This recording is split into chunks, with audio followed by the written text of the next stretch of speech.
The word of God says to us in book of Acts chapter 20 verse 35, it says, it is better to give than to receive. It is better to give than to receive.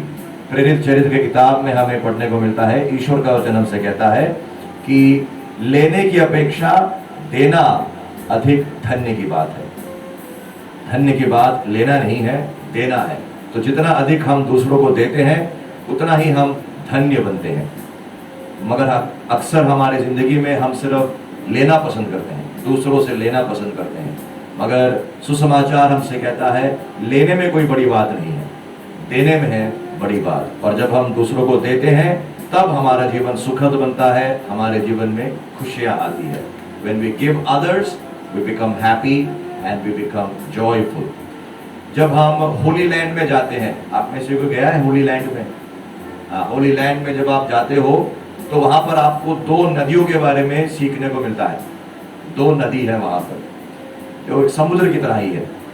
One is called sea of Galilee और दूसरा है लाल समुद्र अर्थात dead सी।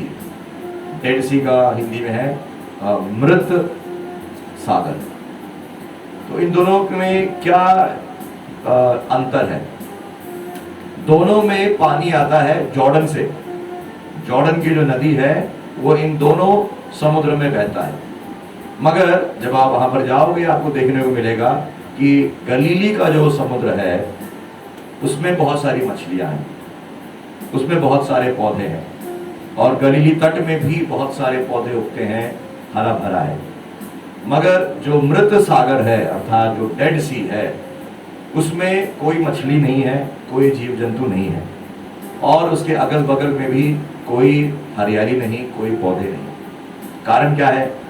कारण ये है कि जो गलीली जो सागर है, सी ऑफ गैलिली, उसमें जो वो पानी लेता है, यर्दन नदी से जो पानी उसमें आता है वो सिर्फ लेता नहीं है, उसके बाद वो देता है।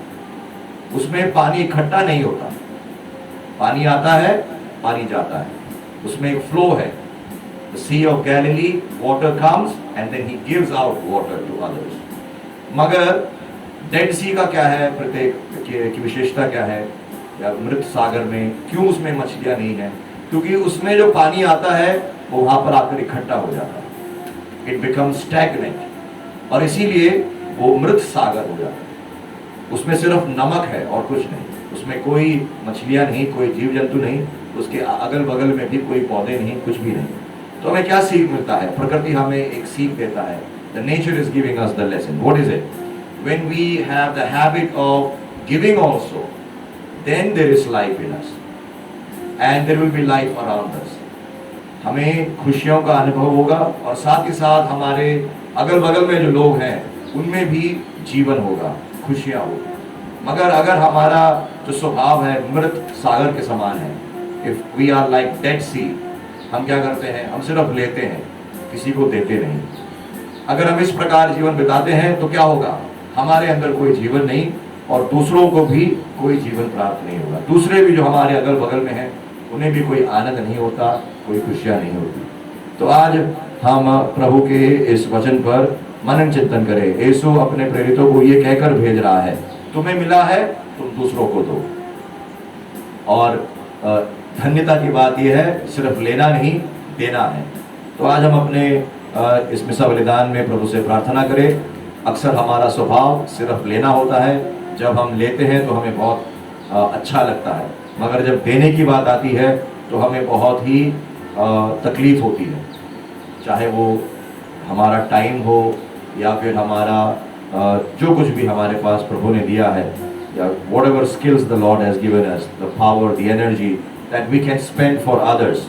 तो जब क्या हमें शिकायत हो रही है, मैं जब काम कर रहा हूँ या काम कर रही हूँ, मुझे इतना सब काम करना पड़ रहा है या फिर मुझे इतना सब कुछ चीज़ करने को दिया गया है, तो हमें बहुत दुख होता है जब हमसे मांगा जाता है। तो उस दुख को हम प्रभु को समर्पित करें, प्रभु से कहे, हे प्रभु मुझे स्पर्श कर ताकि मैं भी तेरे वचनों के अनुसार जी सकूं और सच्चे आनंद का अनुभव कर सकूं। Let us pray to our Lord today in this Eucharistic celebration that He changes this nature of ours that we don't become only people who receive, but we also find joy in giving.